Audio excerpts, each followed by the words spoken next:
A Peak Housing Authority says rising stamp duty is pricing would-be homeowners out of the market.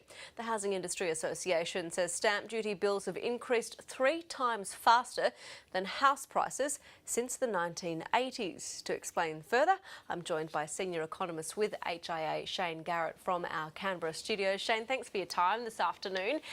What kind of impact does stamp duty have on people trying to buy a home? Big is the short answer to that, Rachel. Thank you very much for talking to us today. Stamp duty typically costs, for a typical transaction right around the country, the typical stamp duty cost now for an owner-occupier is about $20,000. It's higher, obviously, in some markets. There's a few ways of looking at that. Obviously, it's detrimental from the point of view of affordability. It places a big strain on home buyers who are already suffering the consequences of the large dwelling price increases that we've seen over the last few years. But if you look at it this way, stamp duty is normally paid out of the home deposits that householders have saved up. And by doing that, they're forcing home buyers to actually increase the amount of borrowing they do. And we reckon that that cost is about $1,250 each and every year over the term of the mortgage to home buyers. Now, this is a big problem as it stands now, but it's also a growing problem because stamp duty has been incessantly increasing over the course of the last 35 years. We actually, for this report, we went back to the libraries and we had a look at how the cost of stamp duty has changed since the early 1980s. I mean, if you go back to, say, 1982 in Sydney, the typical stamp duty bill in Sydney back in 1982 was about $1,050.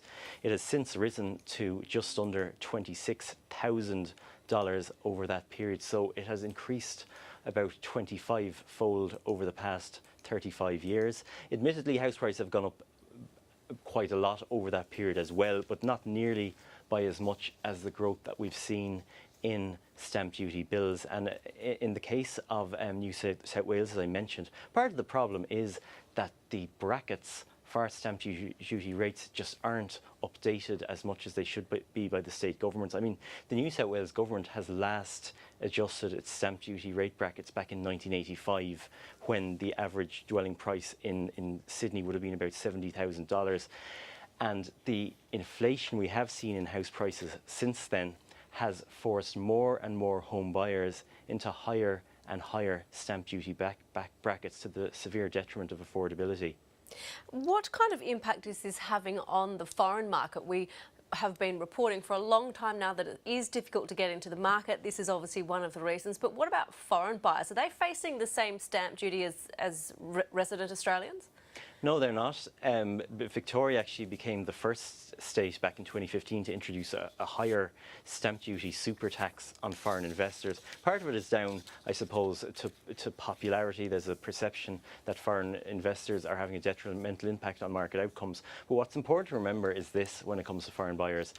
Most of the new apartments, which is what they mostly buy, most of the new apartments which are bought by foreign buyers do end up being made available to the rental market.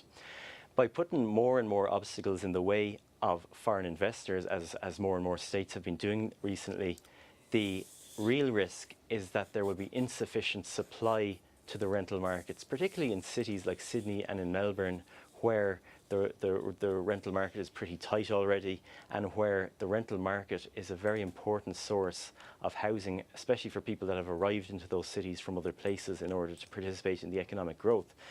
If you look at Sydney, for example, on the purchase of a fairly typically priced apartment in the city, the stamp duty paid by a foreign investor now just on that is about $91,000.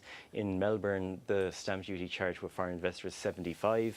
And as I say, the price to be paid for that is that rental markets are being starved of the additional supply that they need, but also new home building is being forced lower by the fact that foreign investors are being prevented from fully participating in both those markets. And in a situation where we need about 185 new homes to be built every year, and we rarely achieve that, preventing foreign investors from stimulating the market is not the right course of action in our view.